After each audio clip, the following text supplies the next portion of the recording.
Akhirnya Ruben Onsu berhasil membawa kedua anaknya pulang lagi ke rumahnya. Di tengah badai perseteruan hukum dan perebutan hak asuh anak yang melibatkan mantan pasangan selebritas, yaitu Ruben Onsu dan Sarwenda, sebuah momen mengharukan dan penuh kehangatan akhirnya tercipta.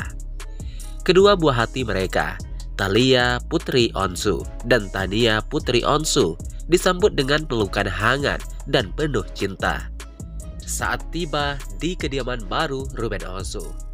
Suasana haru ini sekaligus menjadi secercah harapan di tengah dinginnya meja hijau Pengadilan Negeri Jakarta Selatan yang hingga kini masih menguji nasib pengasuhan mereka.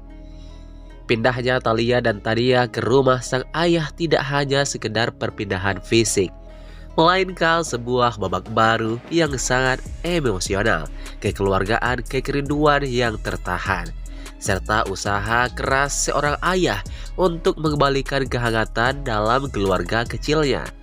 Berdasarkan informasi dari keluarga terdekat Ruben Onsu, momen penyambutan Thalia dan Tania di rumah baru Ruben Onsu berlangsung sangat emosional. Setelah beberapa waktu, intensitas pertemuan sempat terhambat akibat dinamika kepindahan rumah Sarwenda dan proses hukum yang berjalan. Ruben Onsu tampak mempersiapkan segala. Ruben Onsu dirancang khusus agar ramah anak dan mampu memberikan ketenangan jauh dari hiruk-pikuk sorotan media. Meski perkawinannya dengan Sarwenda telah usai, persis kasih sayang dan perhatiannya sebagai seorang ayah tidak akan pernah berkurang sedikit pun. Momen kehangatan rumah Ruben Onsu ini segera menjadi sorotan hangat di berbagai platform media sosial. Banyak warga baik demi masa depan buah hati mereka. Ruben, ya. apa yang ingin disampaikan untuk Thalia dan juga Tania jika mereka nanti suatu saat sudah paham dan juga melihat tayangan ini?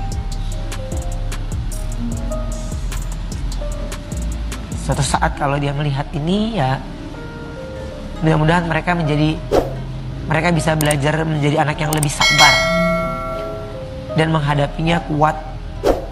Kalau ayah bisa melewatinya suatu saat nanti, kalian pasti bisa. Dan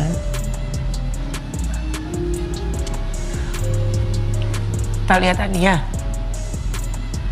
ayah ingin ketemu sama kalian, hanya sama kalian aja, ya. Hanya sama kalian.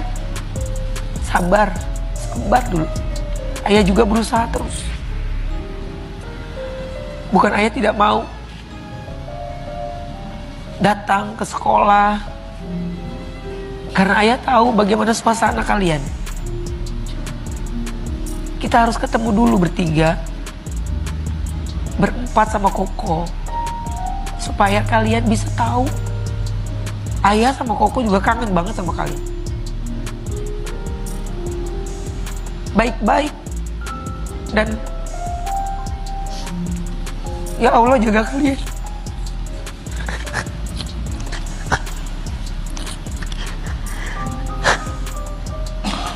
Dan semoga Allah selalu menjaga seorang Ruben Onsu. Semoga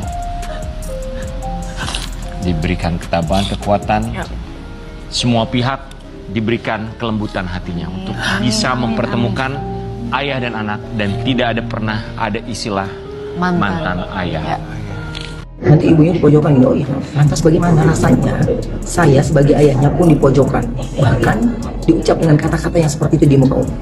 Dulu saya pikir dengan saya diam, semua akan diam, tapi ternyata makin menjadi gitu. Dan terus akhirnya saya bisa menjawab karena saya diam jadinya seperti ini gitu. Coba kalau dulu saya jawab gitu ya, dulu saya kasih jawaban mungkin nggak akan gini gitu. Mungkin ya, mungkin menurut saya gitu. Makanya kalau dari aku cuman bilang ya Allah, saya nggak mau sebenarnya gitu.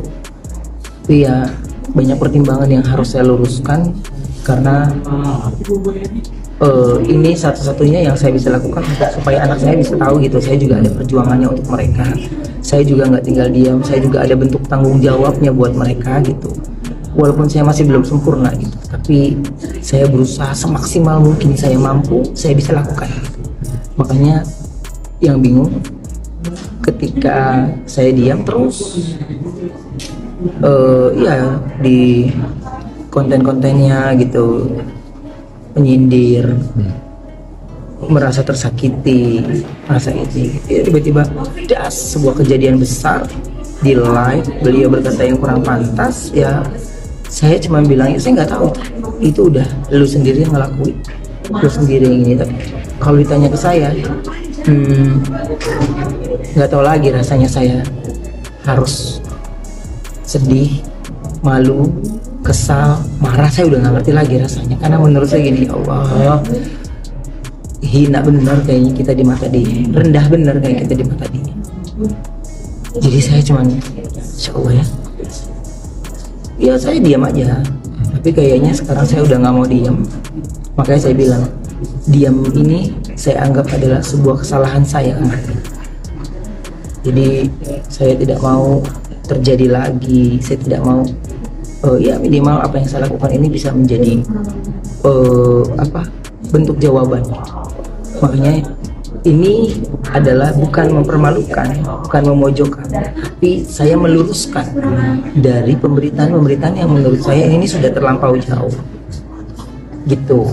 Tangkal saya ini adalah anaknya, gitu. Tapi ketika akses ke anak itu sudah bla bla bla bla bla. Orang lain kan hanya bisa, kita tolong lo, temuin hak lo, ini lo. Kobin, ketika melayangkan gugatan itu, Kobin kan pasti paham juga itu nggak mudah gitu. Artinya sudah ketika itu didaftarkan udah yakin dengan bukti-bukti yang Kobin punya gitu, dan mungkin banyak orang yang belum tahu sebenarnya Kobin sebenarnya punya bukti yang belum orang tahu lah gitu. Dengan keyakinan itu akhirnya melayangkan gugatan. Maksudnya gara-gara gugatan? Iya, maksudnya dengan melayangkan gugatan Kobin optimis punya bukti gitu, jadinya udah. Bukan hanya bukti, bukan. Aku bukan lebih ke sana, tapi pengen dapet seadilnya, haknya gitu ya.